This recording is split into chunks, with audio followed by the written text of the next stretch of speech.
오늘도 이렇게 요한계시록 7장에 기록된 이 말씀을 통해서 하나님께서 주시는 은혜를 우리가 함께 나누기를 원합니다. 이 요한계시록 7장에는 6제인과 7제인 사이에 들어가 있는 이 삽입 구절에 대해서 기록을 하고 있습니다. 요한계시록 6장에서 어린 양 예수님께서 장차 일어나게 될 일에 대한 이 예언의 말씀이 기록된 이 두루마리에서 인을 하나씩 떼시게 됩니다. 그래서 우리 지난주에 말씀을 나눴지만 첫째 인에서부터 6째 인까지 이 땅에 일어나게 될 전쟁과 기근과 지진과 재난을 통해서 지구 4분의 1이나 되는 많은 사람이 죽게 되는 이런 엄청난 재난이 일어나게 될 것을 기록을 하고 있습니다. 여러분, 이때 조금이라도 믿음 있는 사람들은 하나님의 말씀대로 되었다는 것을 알기 때문에 더 확실한 믿음을 가지게 될 것이고요. 또 불신자들 중에서도 하나님 말씀이 진짜라는 것을 믿고 돌아오는 그런 일들이 벌어지게 될 것입니다. 그래서 하나님께서 이 7제인을 떼시기 전에 이 상황의 중요성을 설명하시기 위해서 이 7장 한 장을 삽입구절로 또 설명을 하게 되는 것입니다.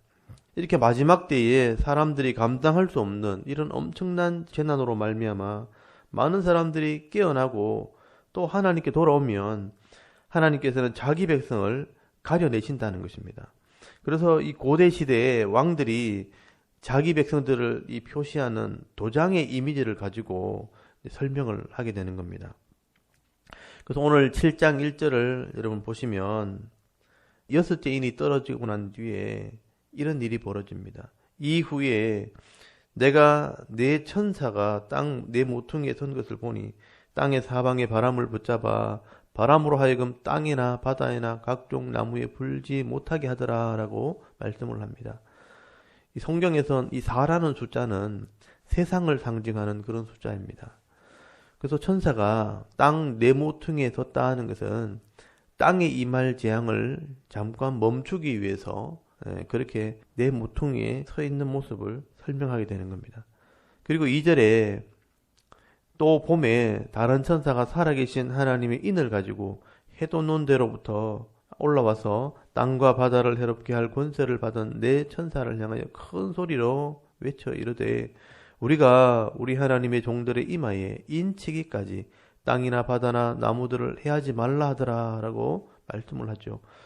여러분, 천사가 하나님의 이 도장을 가지고 나타나서 큰 소리로 외치게 됩니다. 하나님의 종들의 이마에 인치기까지 재앙을 멈추라, 해하지 말라 이렇게 말씀을 하죠.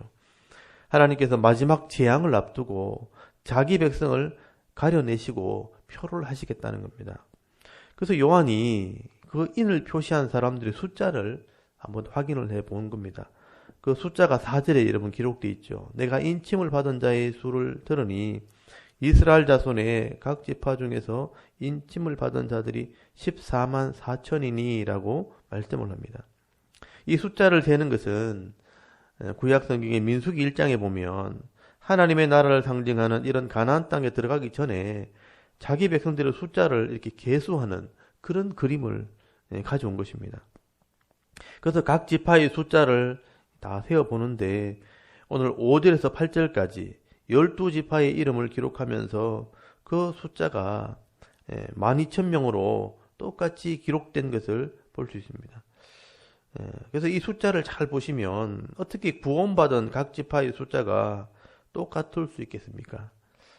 이것은 문자 그대로의 숫자라기보다는 상징적인 숫자라는 것을 우리가 알 수 있는 것입니다. 그래서 14만 4천이라는 숫자는 구약 교회와 또 신약 교회의 숫자를 합친 것이라고 볼 수 있습니다. 이것은 이 땅에 존재하는 이런 지상 교회를 말하는 것입니다. 사실 구약 이스라엘을 통해서 신약 교회가 나왔기 때문에 이 신구약의 모든 교회 성도들의 그 숫자라고 할 수 있는 것이죠. 그래서 이 14만 4천이라는 숫자를 이렇게 분해를 해보면 구약의 12지파 그리고 신약의 12사도 이 12와 12를 곱하면 144가 나오게 됩니다. 거기다가 고대 시대에 셀 수 없는 가장 큰 수를 표시할 때는 천이라는 숫자를 표시하게 됩니다. 그래서 이 144에 1000을 곱하게 되면 14만 4천이란 숫자가 나오게 되는 겁니다. 그래서 숫자적으로만 해석을 해보면 구약의 이런 성도와 신약의 성도의 숫자를 다 합쳐보면 셀 수 없는 많은 사람이라 이렇게 해석할 수가 있는 것이죠.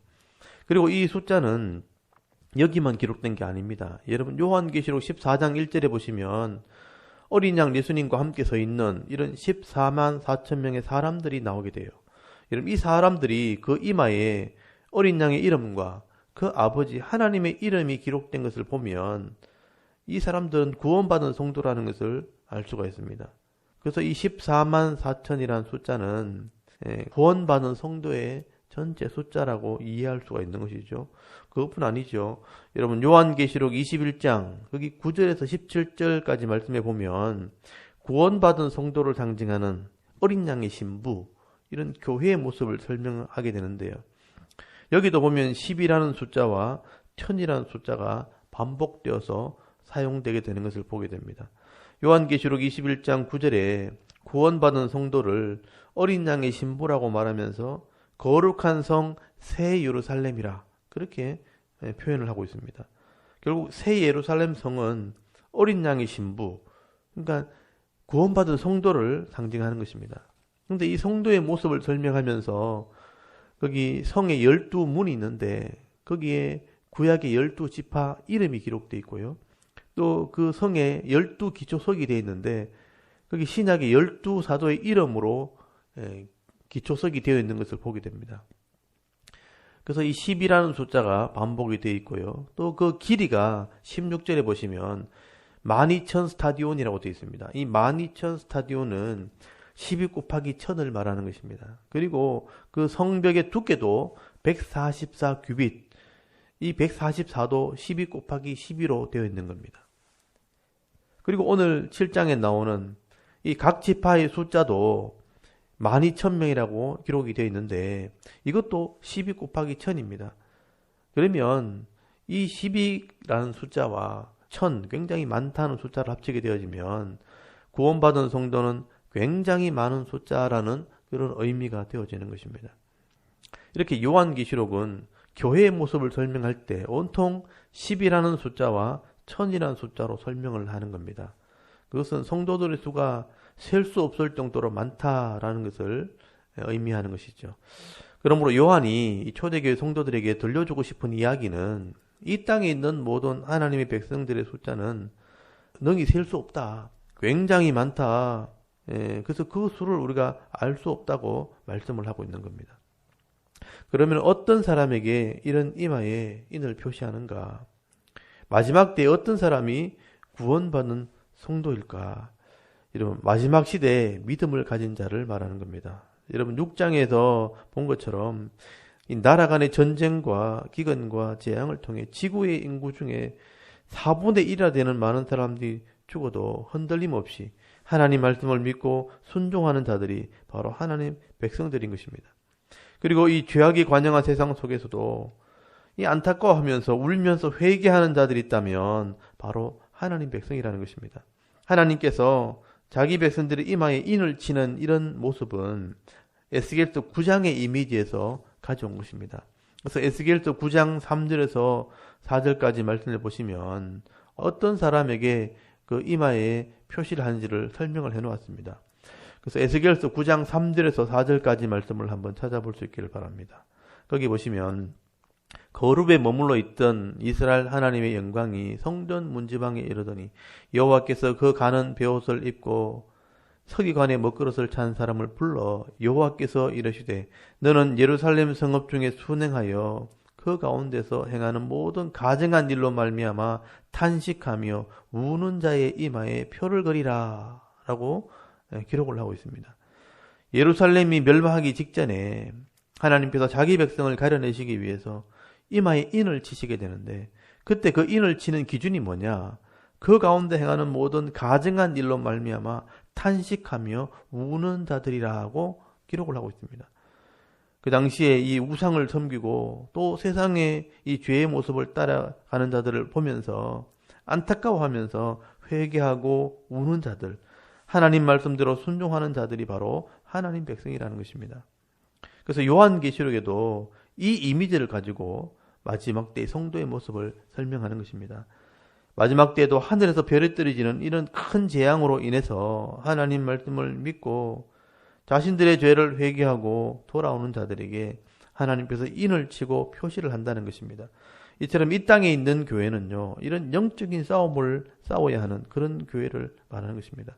그래서 지상에 있는 교회를 우리는 전투적인 교회라 끊임없이 영적인 싸움을 하는 교회라고 말씀을 하는 것입니다. 그러므로 우리가 이 14만 4천이라는 숫자에 매이기보다는 하나님께서 자기 백성을 기억하시고 마지막 때 반드시 이렇게 말씀대로 순종하는 자들은 구별해 내신다는 것을 우리가 알아야 되는 겁니다. 그렇기 때문에 사도 바울이나 이 베드로는 이 땅에 종말이 온다고 할지라도 우리가 함부로 살면 안 된다는 거죠. 말씀대로 믿음으로 순종하는 자가 되어야 된다. 그리고 내 영과 혼과 몸이 거룩하고 흠없이 보존되어야 한다는 것을 말씀을 하게 되는 것입니다. 오늘도 우리가 이 땅에서 부정과 부패와 이 죄악이 관영하고 많은 재난들이 일어나도 하나님을 믿는 믿음과 말씀을 믿는 믿음 안에서 회개하는 삶, 또 말씀을 순종하는 삶을 살아가는 여러분 하나님 백성들이 다 될 수 있기를 바랍니다. 그리고 여러분 9절부터 17절까지 천상에 있는 성도들의 모습을 설명을 하고 있습니다. 이 땅에 있는 성도들은 죄를 이기기 위해서 이런 영적인 싸움을 해야 할 성도들이라면 9절부터 나오는 이 성도들의 모습은 천상에서 하늘 위에서 이미 승리한 교회의 모습과 성도들의 모습을 설명을 하고 있습니다. 앞에서 나오는 이런 인친 성도들의 어떻게 보면 실제적인 모습이라고 할 수 있는 겁니다. 그래서 여러분 9절을 보시면 이 일 후에 내가 보니 각 나라와 족속과 백성과 방언에서 아무도 능히 셀 수 없는 큰 무리가 나와 흰 옷을 입고 손에 종려나무 가지를 들고 보좌 앞과 어린 양 앞에 서서 큰 소리로 외쳐 이르되 구원하심이 보좌에 앉으신 우리 하나님과 어린 양께 있도다 하면서 찬송을 하고 있는 것을 보게 됩니다. 여기 나오는 이런 나라와 족속과 백성과 방언, 이 방언은 다른 언어, 말이 다른 것을 말하는 것입니다. 이런 방언에서 능히 셀 수 없는 큰 무리가 나왔다라고 말합니다. 여기 보시면 여기도 능히 셀 수 없는 큰 무리라는 말이 나오죠. 우리가 앞에서 14만 4천이라는 숫자를 이렇게 해석을 했던 것처럼 굉장히 많다 했던 것처럼 여기도 마찬가지입니다. 능히 셀 수 없는 큰 무리는 이 땅에 있는 모든 성도를 얘기하는 것입니다. 그래서 이 사람들은 이미 믿음을 지키고 하나님 나라에 들어가 있는 이 성도들을 말하는 것입니다. 그래서 구원을 상징하는 흰 옷을 입고 있고요. 또 승리를 상징하는 종려나무 가지를 들고 찬송을 하고 있는 것입니다. 그래서 그 찬송의 내용을 이렇게 보면 우리를 구원하심이 보좌에 앉으신 성부 하나님과 어린 양 예수 그리스도께 있다 하면서 성부 하나님과 어린 양 예수 그리스도를 노래하게 됩니다. 그리고 이 구원받은 성도들이 이런 찬양을 하게 되어질 때에 여러분 11절에 보시면 천상에 있는 천사들이 이런 구원받은 성도들의 찬양을 들으면서 화답을 하는 내용이 기록되어 있습니다. 거기 11절에 보면 모든 천사가 보좌와 장로들과 네 생물의 주위에 서 있다가 보좌 앞에 엎드려 얼굴을 대고 하나님께 경배하여 이르되 아멘. 찬송과 영광과 지혜와 감사와 존귀와 권능과 힘이 우리 하나님께 세세토록 있을지어다. 아멘 하더라 라고 말씀을 합니다. 그리고 24장로 중에 한 사람이 이 흰옷을 입은 사람들을 요한에게 소개를 하게 됩니다. 13절에 보시면요. 장로 중에 한 사람이 요한에게 저기 흰옷을 입은 자들이 누구며 어디서 오는지 아느냐라고 질문을 합니다. 그때 14절에 보시면 내가 말하기를 요한이 말을 하는 거죠. 내 주여 당신이 하시나이다 하니 그가 나에게 이르되 이는 큰 환난에서 나오는 자들인데 어린 양의 피에 그 옷을 찢어 희게 하였느니라 라고 말씀을 하고 있습니다. 여기 어린 양의 피에 그 옷을 찢어 희게 한 자들, 회개한 자들이란 뜻이죠. 예수를 믿고 죄사함을 받은 그런 성도들을 말하는 것입니다. 이 성도들이 이 땅에서 각자에게 주시는 이런 사명을 감당하고 나면 이 죄의 짐, 이런 고통의 짐을 다 벗어버리고 영원한 하나님 나라에 들어가서 안식을 누리게 된다는 것을 말씀을 하고 있는 것입니다. 그래서 그들이 누리는 안식을 소개를 하는 겁니다.